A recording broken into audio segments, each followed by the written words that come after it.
All right. Hi, everybody. This is Samantha from the law offices of Samantha Wolfe, and I'm here today for our next installment of Partnering with the Pros. And I'm so honored that Mike Cermak of Cermak Technologies has joined us today. Thank you for being here, Mike. We're so glad to get your specialty and kind of hear what you have to say about what's happening with computers and all the fun scams. So thank you for joining us this afternoon. My pleasure. Thank you very much for having me. And just so our listeners or watchers or viewers has a background about Mike, Mike is the owner of Cermak Technologies here in Waynesboro. They focus on computers, networking, business phones, surveillance cameras, website development. I know that they have a store and a service center on 46 South Potomac Street here in Waynesboro, and you can reach them at 1-888 for Cermak. And Cermak is spelled Cermak. And Mike, I jumped on your LinkedIn profile and I saw that you're the president also of Tech Guy Inc., Yeah. which is one of the largest free technical support communities on the internet. And of course, you're president of Cermak Technologies, providing computer and network support for local businesses in and around Waynesboro. And you founded Cermak Technologies in 2002. Is that right? Yeah, that's right. Okay, It's so been there. it sounds like you've just always loved computers. I mean, that's what Oh, it sounds like to me. you're absolutely right. I was so lucky growing up. I was a computer nerd when I was in high school, and there was no question what I was going to do with my life when I grew up. And I felt very fortunate because I had a lot of friends around me who did not know what they wanted to do with their lives. And I loved it from the beginning. I loved it. So you've Back then, it always wanted wasn't. to do this. Oh, absolutely. It wasn't quite Okay. as cool back then to work on computers as it is Mhm. now. It was. It Yes, wasn't. you're right. You're absolutely right. But isn't that funny how like those people that might have been a little bit more nerdy in high school, Yes. sounds like yourself, Yes. turns Absolutely. out that it makes a great career then. That's It sure does. fantastic. It's worked out very well. Yeah, I'm very fortunate to, and I'm sure you feel the same way, to be able to wake up every day and do something I love that, Mhm. I don't have to go into a job I hate every day. I get to go in and play with Yeah. computers and fix things and solve problems. And yeah, very, Yeah. very fortunate. Well, and I do think the Waynesboro area, I love this area. It's still kind of the small town feel, which Yes. is really nice. And so I like that. I like being able to call. And here at our office, we use Cermak Technologies as well. So it's nice to be able to have an expert that we can jump on the phone, ask questions to. I know that, technicians come out here to our office, help us set up whatever gadgets or gizmos that we need set up. So I just think it's a service that our clients, referral sources would really appreciate hearing about. So, my goal today is to ask you a couple of questions. I'm sure it'll lead into other questions because I think this is such a hot topic. Let's start off with what do you guys do at your business and what services do you guys offer? Yeah, sure. So as you mentioned, we've got the store and the service center here in Waynesboro. That's where I'm sitting right now. And it's on South Potomac Street. We also have an office in Hagerstown. We do some work out of there. And we work for all kinds of different clients. So we do residential work. We can still do house calls. So, if we have a problem that you need someone to come out to, we're happy to do that. We also, at the store here, have a lot of people who bring their computers in, drop them off to have them repaired or Mhm. cleaned up or whatever, and we can do that. If you buy a new computer and need stuff transferred to the new one, we can do that. A lot of our speciality is with small businesses like yours, where we Mhm. have people come out and do service or regular maintenance on it. We can take care of networks. Small businesses, anywhere from usually 5 to 50 computers, is our sweet spot where we aim to help people out and kind of become experts in the needs of that group of Mhm. people, that they don't have the unlimited budget and the whole IT Mhm. force behind them to support them like a large business would, but we kind of act as their IT department. So whenever they have some weird computer issue, they have someone that they can go to that's not just going to point the fingers at someone else. And as Great. you mentioned, yeah, and that's a big thing, right? Because Mhm. yeah, no one wants to take responsibility for the problem, and we're happy to do that and go to whichever vendors we need to sort out the problem. And obviously, we do computers and networking and web development and phone Yeah. systems for businesses and all the stuff you already said. So Well, I was going to say the two things I know we found most valuable here when we were starting the business was even knowing what computers to get. So just reaching out to you guys and saying, this is what we need to be able to do technology wise. What would you recommend? And sure. you and your staff were very helpful saying, here are some options Yeah. of, computers, technology that you guys can get. I think you guys even helped us order the computers, got all of that for us and came and set it up. It was such a load off my mind because I'm not technology proficient as I should be. So much of our world is focused on technology, and I'm always surprised when it comes to setting up computers how inefficient I am. And you've got other things to do. You're trying to Yeah, run a business.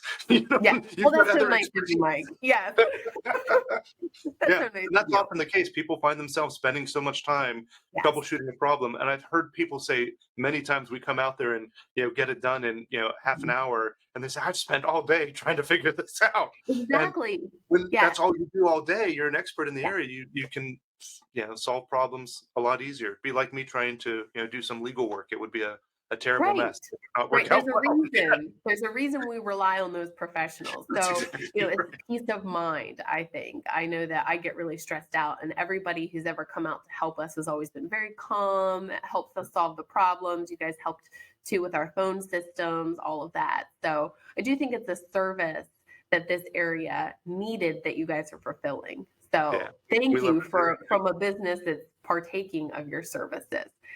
So let's talk a little bit, Mike, about cybersecurity. Yeah. So tell us what cybersecurity is. Yeah, so cybersecurity, just generally speaking, is trying to keep your computers and other technology secure, making sure that people who shouldn't be in it aren't getting into it, that your data is not getting leaked out, and also even people who you have access to it have the appropriate amount of access.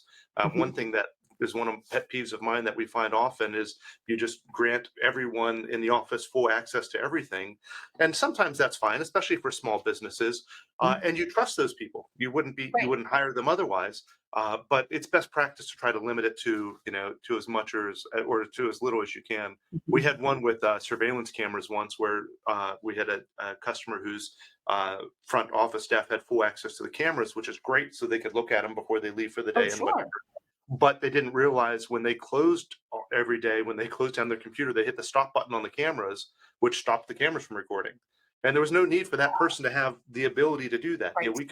You could give them access to view the cameras without giving them access to delete stuff and Yes. it's that sort of fine tuning that often doesn't matter, but then the couple of times where it does. Oh, sure. And you don't realize that you needed it until you're in a situation where you needed that. And then you Yeah, realize, oh, we shouldn't have been stopping the cameras at that right, time. exactly. And it's a little thing, that's one example, but cybersecurity in general is just trying to limit your risk as much as possible and set up as many firewalls or as many, steps as you can to reduce your risk. Okay. So as we flush out that concept, tell me what steps do you recommend? We'll start with just an everyday at home user, maybe not in a business, but Yes. just, husband and wife that are just concerned about making sure maybe they do online banking, something like that. How do they make sure they're protected and what steps should they be taking? Yeah, there's a lot of things. A couple of guidelines is, keep your computer up to date. If you're running Windows, it's pretty easy. Oftentimes, it'll tell you when you have to restart. It's making it less and less a choice anymore and kind of forcing Mhm. you to. But it's still a good idea periodically to hit your start button, go to settings, go to Windows updates, and just check to make sure everything's getting installed correctly. Sometimes they don't.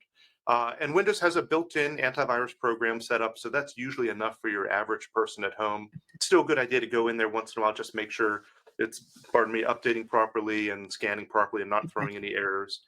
One of the biggest things I see people do at home that, uh, and not just at home, but anywhere, is password management. And Mm, it's so sure. easy to have a single password or maybe a slight variation of that you just use everywhere. And Hmm. it's best practice to use a password manager, and this may be getting into something we'll talk about later, uh, but the problem with using the same password everywhere or a very similar variation of it is that eventually a website that you use is going to get hacked. There are literally Hmm. databases that I can download online of millions of email addresses and the passwords associated with them from hacked websites. It's really a simple thing to get. And so bad guys do that. They download these lists and they see, here's Samantha's email address. Here's the password she used on whatever website it is. Why don't I go over to, to Facebook or to Microsoft or to her bank or whatever and see if that same combination of email address and password works there? And more often than not, it will, because humans can't remember an infinite number of passwords.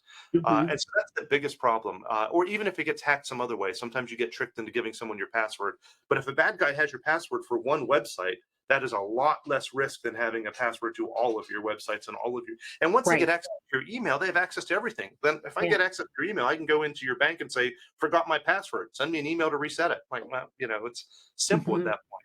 So password managers are critical, and it's something a lot of people are afraid of. But once you've used it for a day or two, you wonder how you ever survived without it. Yeah. And yeah, so that's my rant on password Now, managers. as we're talking about passwords, I'm just thinking I have an iPhone.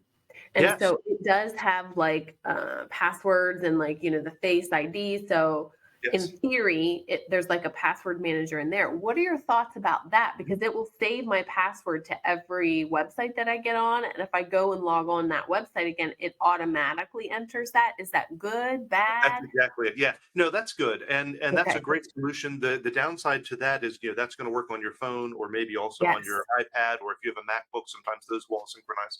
If you're switching between Windows and iPhone or Yeah. Android or whatever, that's where the third party ones really show their strength.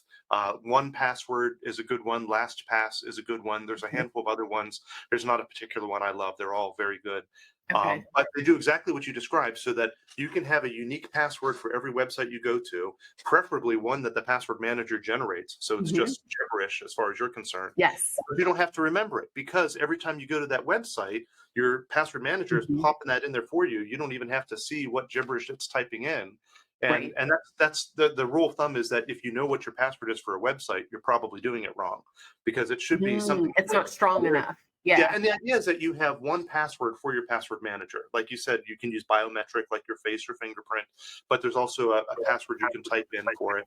And that's why it's called one password or LastPass, because there's one master password you should have never used anywhere else, that's really a secure one, and that unlocks all of your other ones. And then if one website gets hacked, you change the password on that one website, and you're not vulnerable across dozens or hundreds or thousands of others. What I'm realizing from talking to clients is that I think it's inevitable that a website that we're using is going to be hacked. So if we can limit the exposure, that's really what we need to be focusing on, because I think the reality is anymore everybody's getting hacked at some point.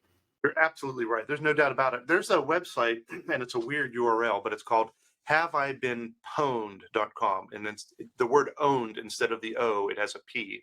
It's a Okay. hacker language thing. Yeah. Anyhow, but haveibeenpwned.com, and you can Google that. And it has a place there where you can type in your email address, and I'll type in mine right now, and it'll list all of the websites they know about. And of course, there's others, but all the websites they Wow. know about that my email address and password for that website have been leaked. And so I just typed in my email address, and it tells me, Adobe, and uh, let me see some others here that are familiar. Discuss, Dropbox, Wow. um, yeah, and trying to find some others that are Kickstarter. And for each one of these, there's a description. Here's MySpace. Do you remember using Right. MySpace? It Yes. says in 2008, MySpace suffered a data breach of 360 million accounts. And my email address was found in one of those data breaches. And Gotcha. so it's not, you're absolutely right. It's not whether you're going to be, hacked or have your data. And it's not Right. like I did anything wrong. It's not my Right. fault MySpace got hacked, but now my password, whatever I used for MySpace back in 2008, is out on the web. And if I'm still using that somewhere, Yeah. that puts me at a lot of risk. Yes. Well, I also have noticed too that my computers, which I had talked about how we had worked with you guys about getting them, but I'll often get a notification that I need to update my password when I log in. Sure. So, like, I turn on the start button and mine has like a password I have to enter in. Yep. And so I find that helpful too. Like, Yeah. wherever you have the ability to do that, it's kind of like um, the two Yeah. step. Two-factor Yeah. or two-step authentication, exactly right. Or some people call it multi-factor authentication, but that's right. Okay. Two-factor is what we've called it forever. And you're exactly right. And what that is, for those who don't know, is when there's some other thing that you're using to prove who you are. So if you're going to log into a website like your bank, typically you have to put in your email address or a username and a password. But now Mhm. every bank out there requires something more. At least the first time you log in from a new device, Sure. it'll do a text message to you and say, "Tell us this code we just texted you." And there's other ways to do two-factor as well. You could also do password and biometric, whether it's face or Mhm. fingerprint or something else. And then there's also apps like Microsoft Authenticator or Google Yes. Authenticator, a handful others that you may have used as well, where you install an app on your phone that just randomly is generating Mhm. usually a 6-digit code every minute or two. And that can be used as a second form of authentication. The idea is kind of like using an ATM machine, is that you prove who you are by something you know and something you have. It's two factors. So when I Gotcha. walk up to an ATM machine, even if I know your PIN code, I can't get any money out unless I also have the card. And the same Right. thing, if I log into your bank, I can't get in there, even if I know your password, unless I also have your phone. And so it's two different things, makes it much harder for a bad guy to get into your stuff.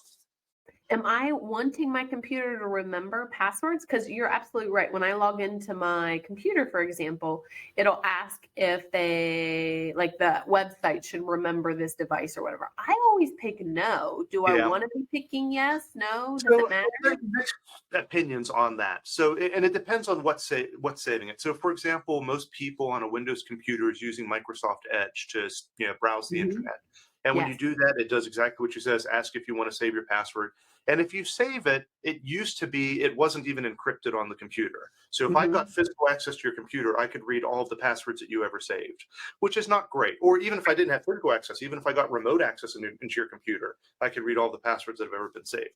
Now they have at least one level of encryption on it where you would also have to type in your password you just mentioned when your computer first starts Okay. up in order to view those. So it's a little bit better, but it's not as good as what a password manager would do.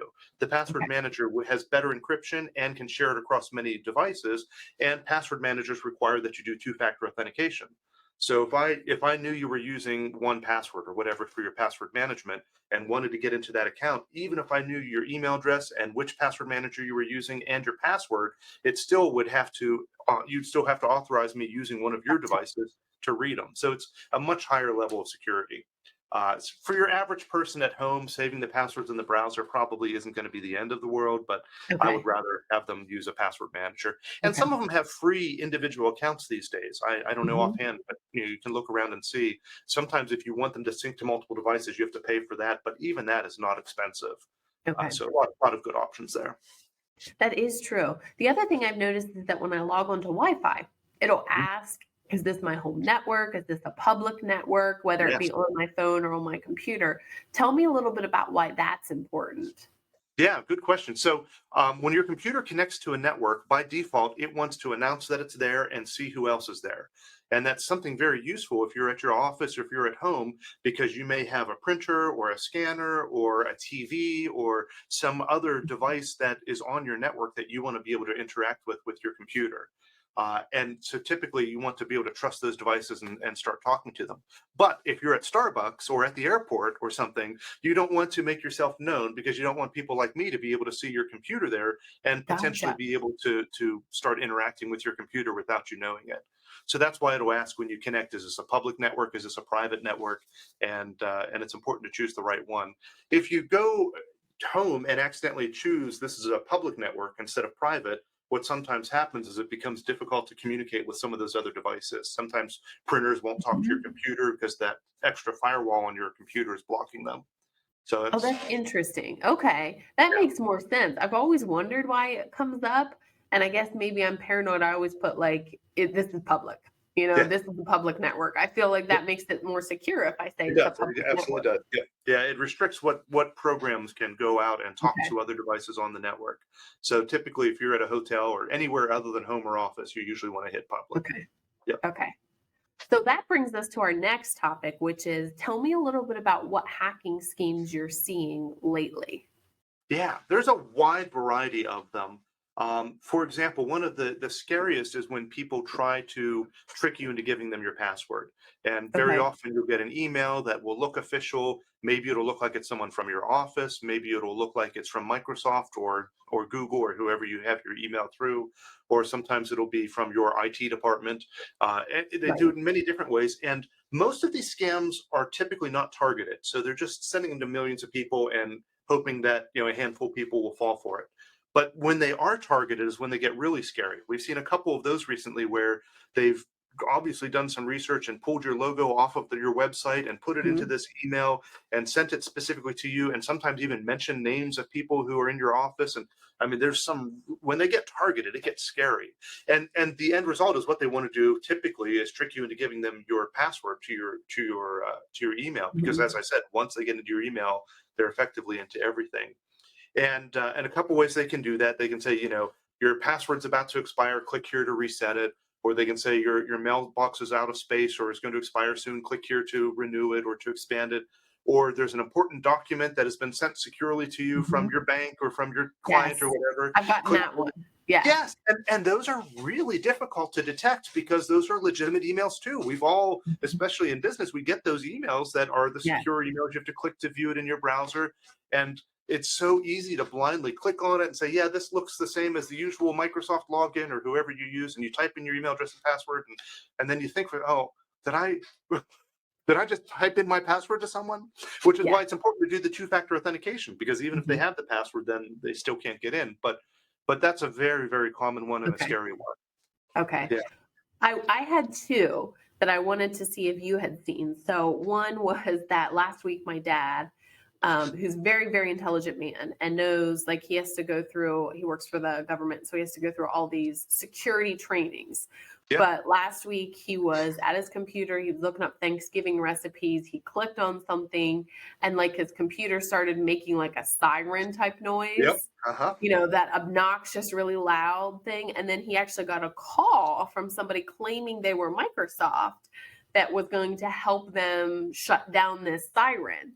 Right. And I said to my dad, I'm like, it was a scam, right? And dad's like, well, it sounded legitimate. They asked, they knew all of this information. He's like, but then it came time and they were asking for credit card information, and Yep. that seemed a little bit wonky. So, Yep.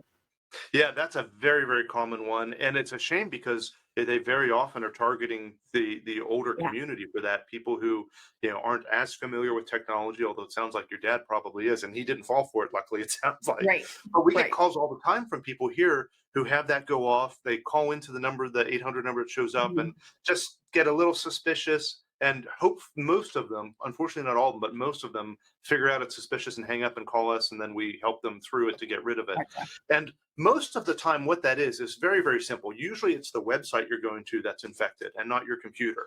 So very often, if you go to one of these websites that may be infected, it'll pop up with a full screen window so you can't see your icons or your control or your Right. taskbar or anything. Takes over practically your full computer. It has the siren you mentioned. Most of them these days also have a voice that go with it. They have a, Ooh, oh yeah, they'll say, very your computer's dramatic. infected, call me. Oh yeah, and that's what they want to do. They want to play on Mhm. that. They want to get you excited and get your emotions going and make you act before you think. They want to Mhm. try and play on that as much as they can. And they have a 800 number there. And as you said, they say they're Microsoft, which of course they're not. And Right. they say, oh yes, your computer's infected. We saw it here on our system. We can remote in and clean it up for you. It's only going to cost you a couple $100s, and you give them your credit card number, and who knows how much they'll actually charge on it. It's and then if they do get remote access to your computer, then who knows what they can do on that as well. Very, very common one. What's nice about it is it's also a very simple solution. If you go to a website, and even I've done that happens to be infected, it pops up and it does the siren and all of that. Very often they'll even tell you on the pop-up, it'll say, do not restart your computer, call us immediately.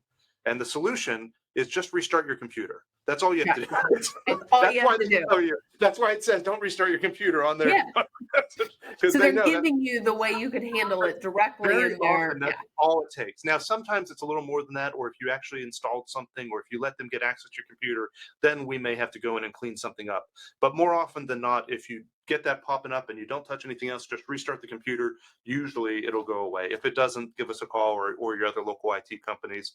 But that'll usually do it. But don't Okay. call them and give them your money. I mean, Right. by that's never going to fix it. All that's going to do is get you added to their list to make sure they try and scam you more next time. Oh, lovely. Yes. Yeah. Oh, Yes. yeah, absolutely. If they know you're gonna fall for it, you get sold Yeah. around to the different scamming companies. It's sad. The other one that I had was actually here at our office. We had a staff member got an email that looked all official from me saying that I was in a meeting, that I couldn't talk on the Yep. phone. Could they I bet I please know where this is go and going. get iTunes gift cards? Yep. And I mean, again, why would I need iTunes gift cards? Yeah. but it makes it seem legitimate and like the Yeah. email seems legitimate. Yes, and they can make it's very simple for me to send an email and say it's from your email address. Yeah. The email system, when it was developed back in the 70s and 80s, they did not imagine it being used the way it is now, and a lot of security is not baked into it. So just Mhm. like when I write a letter and drop it in the mailbox, no one's looking at that return address to see if it's really coming from the White Right. House or whatever I write there. It's really Right. the same thing with email. I can send an email and say it's coming from wherever I want. No, there's very few checks for that. So it's yeah, it's that's a very common one actually, and we've had a couple customers who have had that happen where they get those emails and say, "Go buy these gift cards and send me the numbers off of it." And once they have those numbers, obviously it's a done deal. They got Right. it in their account. It's it's done. Right. Another one that I've had a lot of people call in with is kind of a more of a sensitive one, but that you get this email that claims that I've infected your computer and have control of your computer and have for the last couple of weeks. And I've taken control of your webcam and have recorded you going to some other websites. And and Gotcha. if you don't want this going out to all of your friends and family, because of course I'm on your computer, I can send it to anyone, then you Exactly. have to Yeah. send me this money. Very often they ask for a Bitcoin and they send you a link to where you can buy Bitcoin and transfer it to them. And I've had a lot of people who get this. And oh, and the best thing, the kicker on it, Samantha, is that it says in the email, just to prove that I'm real, that this isn't just a scam, here's your password. Oh, of And it course. shows you Lovely. your password. So I mean, I've had Yes. some very intelligent people, but when they see their password in that email, you're like, holy cow, what is Yeah. happening? And I've had people pay it and fall for it. Fortunately, it's not real. All it is that they're doing just as I described earlier and downloading a list of all these stolen email Okay. addresses and passwords and just set up a program to send out emails automatically that say this. They don't have access to your computer. They don't even know anything about you, but they're just sending an email to millions of people where they have the password that was hacked from one of Mhm. these websites. And but boy, it's one that really gets people flustered, as you can imagine. Yeah. I mean, Yeah, it's very one. absolutely. Okay, so let's say I have been hacked. Mhm. What do I do? Unplug the computer. I mean, first step, Perfect. just reduce the cut off the bleeding. Stop it right away, and call someone, call an IT person to come out and look at it and see how bad it is. Some of the things we'll typically do is we have malware removal tools and antivirus tools and things like that. We'll scan, see how bad it really is. Oftentimes people think it's worse than what it really is. Some of the scariest, worst ones are ransomware attacks, where they get a program on your computer and encrypt all of the files on your computer. Usually, when we talk about encryption, that's a good thing. We want our passwords to be encrypted so Right. people can't read it. We want our banking information encrypted so people can't get access to it. But these ransomwares do it in reverse and use it against us. So they get access to your computer and then encrypt all of your files with a password you don't know. And you have to pay them a ransom in order to get access to your files again.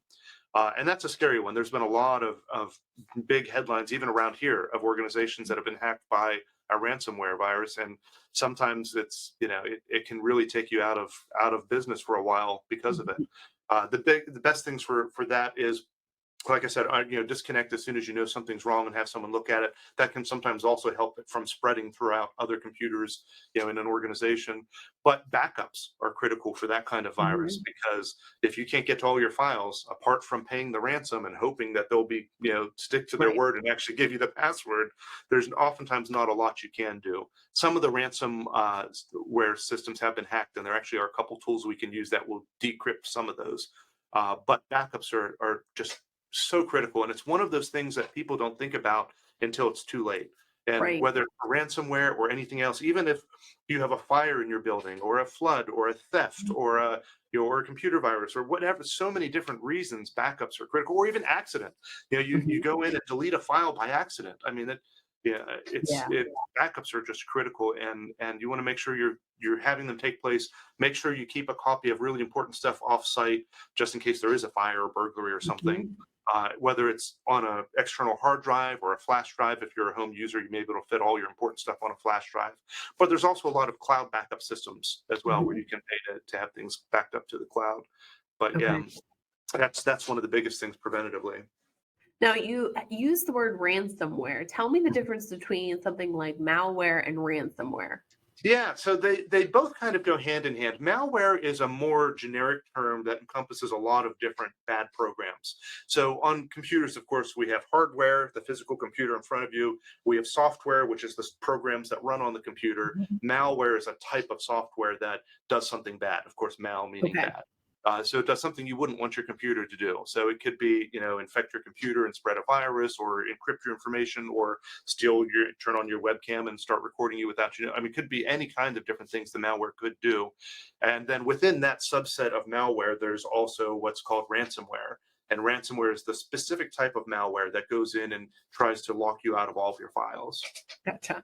I gotcha. Okay. Because I feel like all these terminology, like I Yeah, see in like cybersecurity articles and all of that, and they yeah. throw them around as if everyday people know what they And we mean. love our acronyms. We Yet have we really acronyms that do. contain acronyms, and it's almost as bad as attorneys. I mean, we have all Yes, this very you're specialized language. absolutely right. Yeah. Yes, absolutely. But anymore, I feel like maybe the legal isn't as complicated as the computer stuff. I mean, I don't know. It may seem that from your seat, but I can tell you when I look at a legal agreement, I don't feel the same way. That's funny. I like that. Okay, let's talk about preventative measures that clients can take. So, we're talking about having some good cybersecurity in place. What's the average cost to be able to protect the computer the way we should be protecting it? Yeah, and that can vary a great deal. Of course, if you have a business with, that's a Target and has 50 computers, that's going to be very different than one person sitting at home on their laptop. I mean, at the very least, for at home, you can do a lot of the stuff yourself at very little to no cost. Make sure you're using a password manager, using strong passwords. Try not to Mhm. fall for these tricks that are out there. Have some kind of backup system, Okay. and those are the best things you can do, and those cost next to nothing. I mean, even Okay. with the cloud backup, maybe you're going to pay $100 or $200 a year for that, depending on how much stuff you Yeah. need to back up. And for the password manager, I think it's less than that, even if you have the Mhm. the paid version of it. Now, when you get into a and doing things yourself, like you're checking to make sure Windows Update is getting installed every once in a while, Mhm. check your antivirus every once in a while, check your backups every once in a while, make sure they're actually running and haven't been Okay. forgotten for months. Now, when you get into a business, it gets more complicated because you can't really Mhm. count on all of your staff members to be doing all of that. They've got other Yes. things they're supposed to be doing. And so some businesses have a person who kind of does that on the side, who goes around and handles at least the first level IT stuff and makes sure that Mhm. things are more or less running on schedule. Of course, businesses like ours come in and can handle a lot of that. We have Yeah. software we can install that can monitor things and try to catch problems before it becomes a major issue. And that can vary a great deal as well. I mean, it can be anywhere from Bobby coming out, or any one of my guys coming out and spending an hour in your office once a Mhm. month just going around checking everything, to some of these tools can cost 50 or $100 a month per computer if you get really crazy. If you're in Right. an area that you need to be very secure for, you get HIPAA requirements and PCI requirements and all this Mhm. other stuff, that where, especially if you've been a target in the past, sometimes you want to be more sensitive to it, and especially if you don't have someone who you want to have dedicated in staff to do it. So Right. it's a wide range. Now, when I purchase a computer, I know one of the things that I'm always struggling with is, do I need an antivirus software above what Microsoft provides? Yeah, that's such a, you wouldn't think so, but that's such a controversial topic. And Okay. among IT people, we like to argue about that. IT people about Yeah. what you need to do. So built into Windows, ever since Windows, boy, I don't even remember now, 7 maybe, at least 10. There has been a built-in antivirus program, used to be called Windows Defender, and it Mhm. works very well. There's a competition every year. There's a competition among the major antivirus players. You have Norton and Mhm. McAfee and Kaspersky and Microsoft and a handful of other ones out there, Bitdefender, and they do this competition where they put a bunch of different types of viruses against all of them and see how well they rate. Yeah. And they're all 99.2%, 99.3, 90.9. Right. Like, they're Right. so it's hard to say one is really any Right. significantly better than another. And I have some customers who just love their McAfee or whatever. I'm not a huge fan of most of those third-party programs. Okay. There's an argument to be made that if you're using some program other than what the masses use, that maybe you're at a little bit lower risk because of that. But Hmm. those programs use a lot of memory too, and they're Right. just full of all this extra junk that oftentimes slows down, especially older computers. And the built-in one that's built into Windows, I think works great for most people. Yeah, if Okay. you want to be a little, if you don't feel comfortable with that and you want something a little bit more over the top, you can. The important thing is just to have one though. I've seen many computers that are just really slow, and we find out that they're trying to be extra secure, and they have Norton and McAfee and whatever. And what happens is every time you open a file on your computer or click a link, it's going through McAfee and checking to make sure it's okay, and then it clears that, and then Norton checks it and makes sure it's okay, and then it clears that, and then it's just Yeah. making your computer that much slower every time you try to do Yeah. something. So pick one that you like and feel safe with, and stick with that, and make sure it's installing updates periodically. Okay. Okay. Tell me about a VPN. Do I need a VPN? Oh, that's another good one. I love this. This is kind of good controversial topics. You wouldn't think it would be. Who would So, have Gene, known, right? right, no one would know. Only geeks who care about this stuff and think about it all the time. And so a VPN is a virtual private network. And effectively what that is a tunnel that goes through the internet. So from your computer to some other computer or a set of computers somewhere else. And what that was originally designed for was, for example, for you, you have a small business here and you have documents at the office you might want to access. Forget about the cloud for a minute. That didn't exist back then. But you had a physical server there that had files on it you needed to access. What we would set up is what's called a virtual private network, where when you're sitting at home, your computer can dial in, not through the phone, but over the internet to that server at the office and be able to communicate and access those files. But all of that communication is going over the internet through a tunnel that's encrypted. So Okay. no one can really see what's happening inside of there. But it makes your computer think it's basically at the office, even though it's not. And it's useful for that. I still have customers who use a VPN exactly for Mhm. that purpose. Another useful reason to have it is if you have a business that has multiple different locations, you can have a VPN connection between them. So instead of it being three separate networks, they all act as one giant network. Okay. So if that file is saved in Chambersburg or Martinsburg, or it doesn't matter. They're all on the same network effectively. Gotcha. The problem comes in where we have these like consumer VPN products where I'm trying to think of some of the, I should know off the top of my head a couple of popular ones. There's NordVPN, there's uh, Bitdefender has one, I know. Bitdefender has a V. Mm. Well, and so what you're absolutely right, it does. And so what they do is they set up a virtual tunnel between your computer and their server, and then you access the internet through their server. And they make these outrageous claims about how much more secure it is Right. than not. And of course, there's an element of truth to everything. So if I was on your network, if you Mhm. were, if I was sitting at your house on your same network and you were connecting out to the internet, I'd be able to see what websites you're visiting. If you're using Gotcha. a VPN, I would not be able to see what websites you're visiting. However, what if you're using a banking website or Facebook or whatever you're doing online, I could see what website you're going to, but I can't see what you're saying or see your information that's being transferred or see your bank account or see your pictures. I can't do any of that. I can just see she's Right. looking at Facebook. But if you're using a VPN, I can't even see that. But is it that much more secure? I think it's frustrating to me how much they exaggerate the importance of that. It's Okay. technically speaking ever so slightly better, but then wherever that VPN is connecting to, if you're connecting out to Bitdefender or Nord or one of the Yeah. others that I can't think of right now, the traffic is leaving their computers and connecting out to the internet to get to Facebook or whatever. And at that point, it's not encrypted anymore than it would have been anyway. It's exactly Mhm. as secure there as it would have Yeah. been directly from your computer. So I don't see a great use for that. There's a handful of special circumstances. If you are limited to what you're allowed to be looking at, so if you're at a university and they have some kind of filter that you can't look at, political websites about this or whatever kind of controversial Gotcha. subject, you could use a VPN potentially to bypass that filter and be able to get out to the real internet. Okay. I know people who are in the armed forces and are overseas and in different countries. You can't watch Netflix, or you can only see different Mhm. types of Netflix or whatever. So you can use a VPN to come back. Whether or not that's legal, you'd have to talk to an attorney, but that can technically be done, Yeah. and kind of I'll say a legitimate use in terms of the technology. But in terms of just adding to security, I don't think it adds a great deal of extra security for normal most use.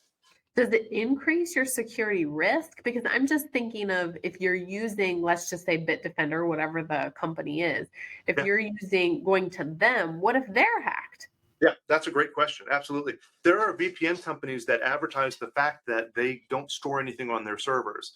And they've had cases where they've had government agencies come in and storm the thing and take their servers to try to trace, where someone Yeah. had been visiting.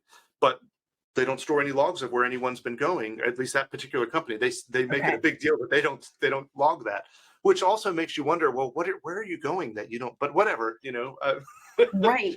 I mean, that's Yeah. another use for VPNs, is that you're looking at something that you don't want to be traced back and be, in a courtroom one day. But, Yeah. and anyhow, and even that's not foolproof. But you're absolutely right. And the other problem is that there are free VPNs. And so you connect out to these services, and how do they operate? Of course, the answer is they're storing your data and selling them to advertisers. You know, Right. Hmm. the old saying on the internet is that if you're not paying for a product, then you are the product. We don't Right. pay to go to Facebook because Yeah. they're selling us to the advertisers. And it's the same thing Right. with a free VPN. It is definitely, I think, in almost every case, a free VPN is going to reduce your security in some sense. Okay. So what I'm hearing you say, and tell me if I'm interpreting this incorrectly. Yeah. I'm reading, consuming, getting all of this information about how to better protect myself. And they're basically selling me products like an antivirus, a VPN. And in reality, that doesn't always make me more secure. Yeah, I think that's a good point. Okay. You're absolutely right. Yeah, the biggest things that make you secure is the knowledge of Right. being familiar with this kind of stuff. For if you have a business doing cybersecurity type training periodically, even Mhm. if you're user at home and seeing this, there's plenty of great websites you can go to and get cybersecurity tips. There's the consumer whatever department it is from the government that has a great website on cybersecurity stuff. I'll have to find it and send you the link. Okay. And just trying to stay up to date and knowledgeable and skeptical whenever you're going Mhm. to any website, whenever you're getting any email, be skeptical of it. And another thing that you're probably aware of that but others may not, is when you get an email that says it's from your bank and to click this link, or if you have any questions, call this phone number. Don't call that phone number. Go Right. go find your Go bank's. independently find the Don't number. don't trust Absolutely. anything in that email. Yeah, Yeah. it's just. Yeah, and trust me, when you call another business or a bank or whatever and say, "Hey, I got this email. I'm not sure if it's real or not," they are not going to think less of you for asking, even if it's Right. absolutely from them. Right. They are. Everyone knows this stuff's going on. They completely Yeah. will understand why you want to double check. It's Yeah. absolutely not a problem to do. Yes. Well, I've just learned so much having a business that a lot of it comes down to, does this seem like something somebody would do? Like, does it pass the smell test? Yeah. So the fact that, an email went out saying that you can't call me, I'm so busy you cannot call me. Can you go get these iTunes gift cards? When Right. in reality, like, am I ever really that busy?